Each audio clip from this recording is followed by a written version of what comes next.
Hey, I thought I'd do a quick review or overview for RemiLore. I was given the review key by the developer.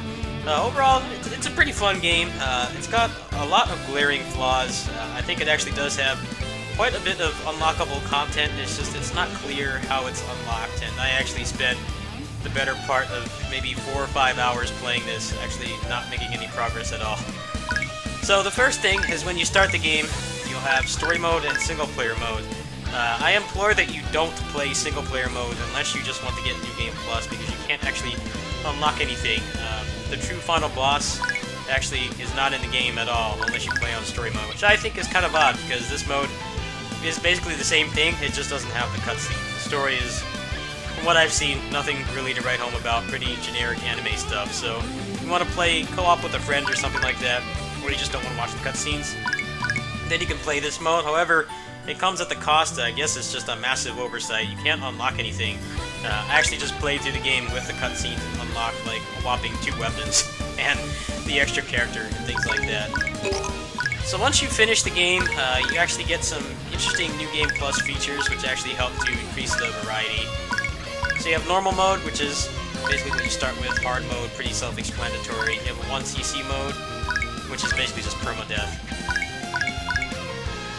Nightmare with 1 HP and no healing honestly sounds pretty terrible because of the design flaws I'll be mentioning as I get into the game. You have these ones here which swaps your spell or your weapon respectively.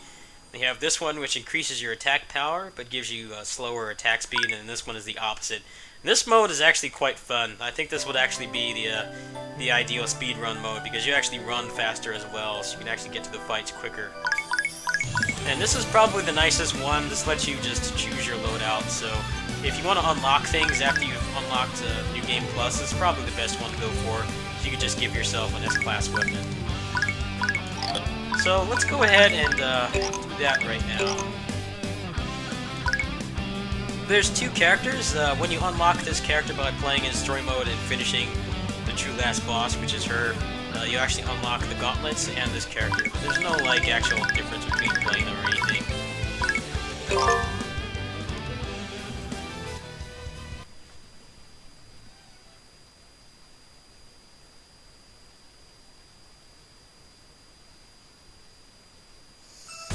So once you get into the game, you can run around. You have a dash, you have a short one, and a long one. That's the short one, and this is the long one. The long one is actually very important because of all the AoE attacks. Some of the enemies with the Zweihanders and stuff have like massive attack hitboxes, so you want to be able to dash as much as you can.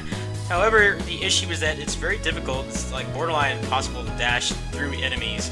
So you can often get into situations where you just be surrounded and you can't get away from them.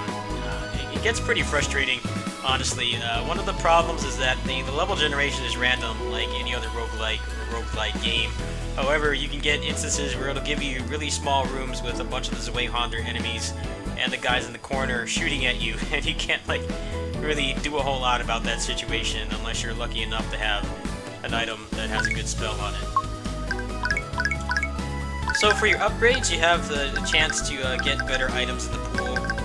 So I have 4 weapons unlocked to have them all maxed out because, like I said, I played through the game like 2.5 times and wasn't unlocking anything because I was on the mode where it doesn't have the cutscenes, and then for some reason everything is tied to the final boss, this character I'm playing as here. There's some other stuff here. I honestly think this aspect of the game could use a lot of work. Like the HP potions, you pretty much will get max health off them once you're at like rank 3. So a lot of this stuff doesn't feel like it has much purpose. Same thing with this here. This is basically just saying that when you die, you get sent back to the first part of the world you're on. So if you're on 2-3, you'll get sent back to 2-1. Basically the money, you'll basically have a lot of money at all times past a certain point, so this doesn't really have much purpose either. I think it would be nice to have other options in here, like say, maybe increase the chances of HP potions dropping. Sometimes you can go a really long period without an HP potion dropping, which means that if it gives you a lot of those troll rooms where you have a bunch of the enemies with massive hitboxes and no health, it's pretty much going to mean you're going to have to go back to the beginning of that world. Now these are all the spells for the book. The book actually has a lot of different things you can cast. Some of them are honestly pretty bad.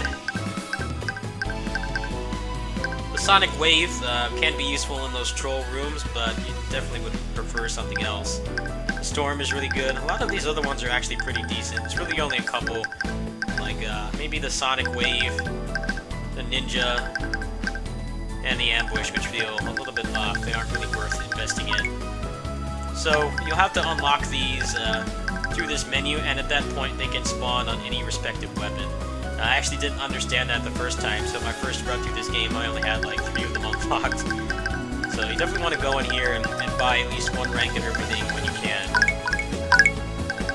You can also start with a specific weapon, which is nice. However, if you have the custom loadout mode, it kind of loses a little bit of its luster there. And then this is just the same thing for the other character. Now for the moveset is actually quite small, but I actually like it. It's kind of the design philosophy where the moveset is small, but almost all of the moves actually have a use. Like with the sword here, you have that move on the very far right, which is really good for AoE and single target damage, and the Storm Pierce there is actually just good for pure single target damage. It could use a little bit more moveset variety, but it actually works pretty well. Let's go through a level here. Actually, let me change my loadout. Actually, that's pretty good right there.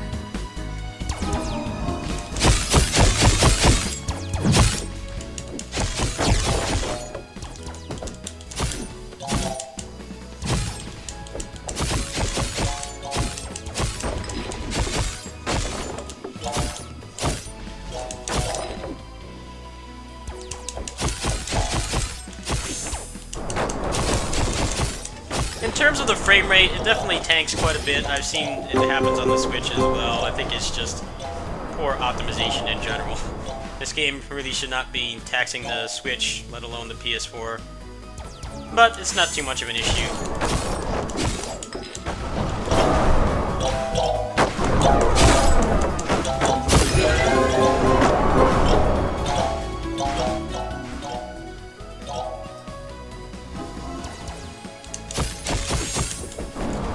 That's a good example of having to use the long dash.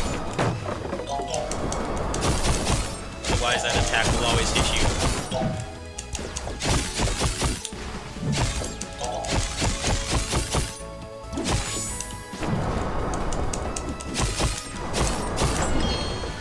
This game's kind of odd. Like, it seems like it's supposed to be like a relaxing game, but it can really screw you over with the level generation.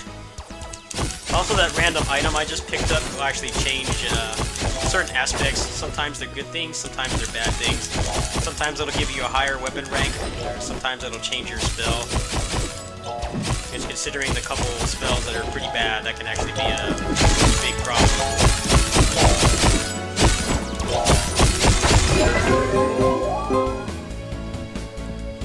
There are no puzzles or anything, so if that's the kind of thing that bothers you, you won't have to worry about that in this game. However, like I said, the level variety can definitely mess with you sometimes. Or the level generation, rather.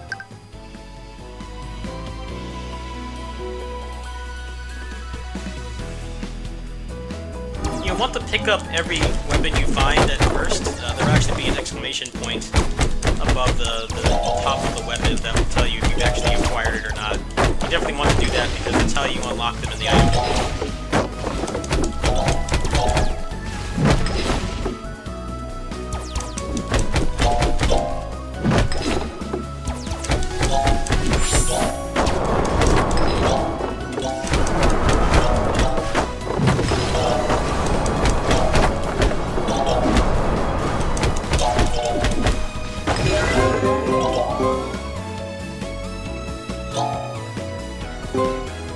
So at the end of a level you get ranked and there's a bunch of chests here you can unlock things in. Like, see, there's a couple new weapons here. So as long as you just pick them up, they actually are unlocked in the item pool. There will also be a weapon machine here where you can actually buy other weapons. It's definitely recommended to do that just so that you have some extra, you know, stuff.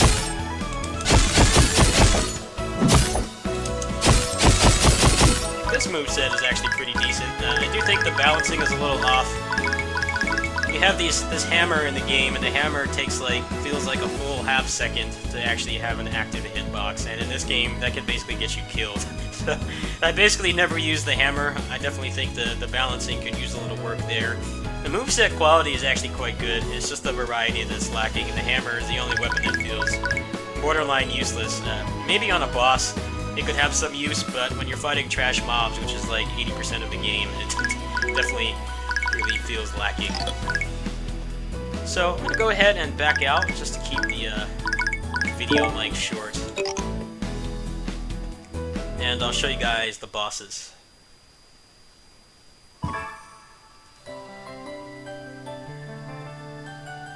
There are no passive items in the game. I think that's one of the things that definitely hurts the replay value overall. Pretty much everything is in your passive upgrades, which aren't that interesting, as I demonstrated earlier, and on the weapon itself and the spell. And you can basically just choose that in the custom loadout mode. There are no passive items.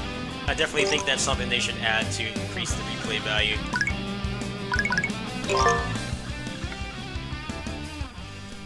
The bosses are pretty simple. They have pretty obvious tells for all their attacks, so as long as you're paying attention, they won't be too much of an issue. But if you come in here with a lackluster weapon, it can definitely be difficult to do damage to them. Some of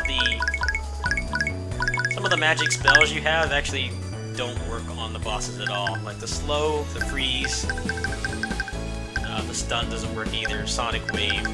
So before you get to a boss, you definitely want to change to a weapon that actually has something that could actually do damage to them.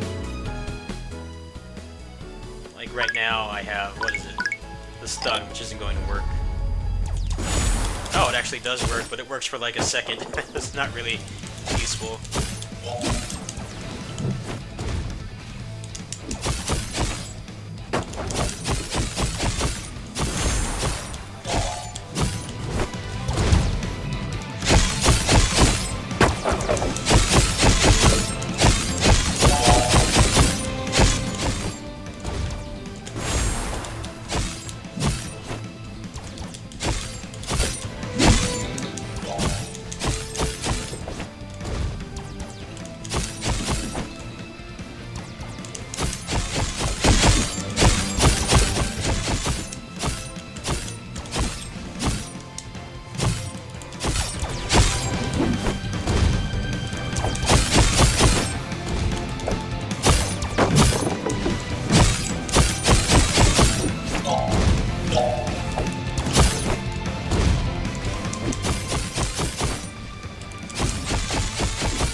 Gauntlets definitely don't do much damage. The moveset feels pretty lackluster.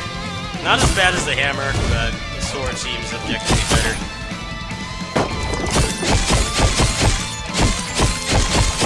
You know me, I'm a martial artist fan in pretty much any game possible, so I'm a little disappointed with the gauntlets here.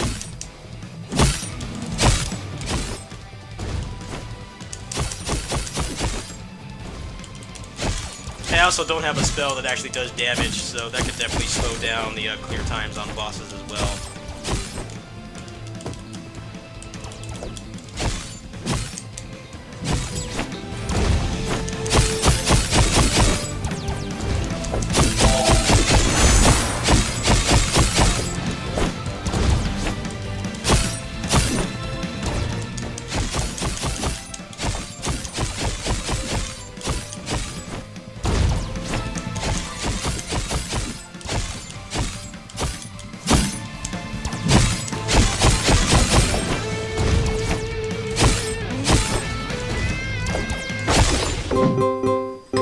Okay, so that's basically the boss. There are only 4 bosses in the game. It's not like other roguelikes where you'll fight you know, from a pool of bosses through each respective world. You don't have that here, so you'll learn how to fight the bosses pretty quickly. I like how they're fair, however, I do think it's a little odd that you get a lot of spells that basically have no use on them at all. In particular, you just saw the stunned him for like 2 frames, so that's not something you want to take. Sonic Wave is also very lacking as well. The ninja actually can help you dodge the attacks, give yourself a little bit more leeway, but ideally you want something that does damage. You know, Destroyer is actually pretty useless as well. But luckily, you usually get a lot of these other ones, so you definitely have to pay attention to which spell you have on your respective weapon, because otherwise you can get to a boss and it'll take a lot longer. But that's basically the gist of the game. I think for $40 it's a little bit steep. I think $30 would be a more like fair price for this game, like absolute maximum. Nicalis does tend to discount the games pretty quickly, so you should be able to get it for cheap relatively soon. I'm not exactly sure when that will be. I do have the Switch version on the way from GameFly. I actually was not expecting to get a review key because they didn't respond to me until a few weeks after I sent the key request. So I will be doing a Switch port review for this. I'll probably buy it because GameFly is actually selling it for $30, which I think is what this game should be sold for. There's not a lot of replay value outside of unlocking things. I think the main issue is some of the balance issues, like the level generation, making things more difficult than intended, and then just not having a lot of run variety. The run variety is basically just in terms of what weapon you get, and they even give you a mode that just lets you straight up pick the weapon and the spell that you want.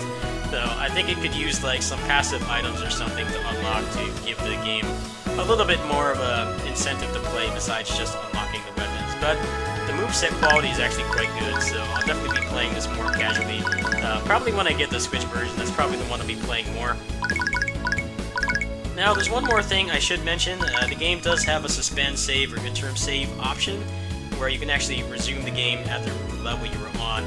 Runs can be anywhere from half an hour to an hour, maybe longer depending on how many times you die. If you die on the 3rd or 4th level of a world, you get sent back all the way to the beginning, so that will obviously add like a whole extra 10 to 15, 20 minutes to the run. But if you go through only dying once or one CC in the game, the runs are actually quite short. But if you do want to play something else, they do actually give you the option of continuing the game later on, so you don't have to worry about that. The game is actually quite lax in that regard. I do think it's kind of odd how when you die, you do get sent back to the beginning of the world, but I think ideally they should give you like a coin type system, kind of like what they have in DMC 5, where you can spend an exponentially increasing amount of money to just resume on the spot. But we'll see what happens there. Anyway, that's my overview of RemiLore. I'll definitely have more gameplay. Maybe I'll do a commentated run later on this week. Thanks for watching. Peace.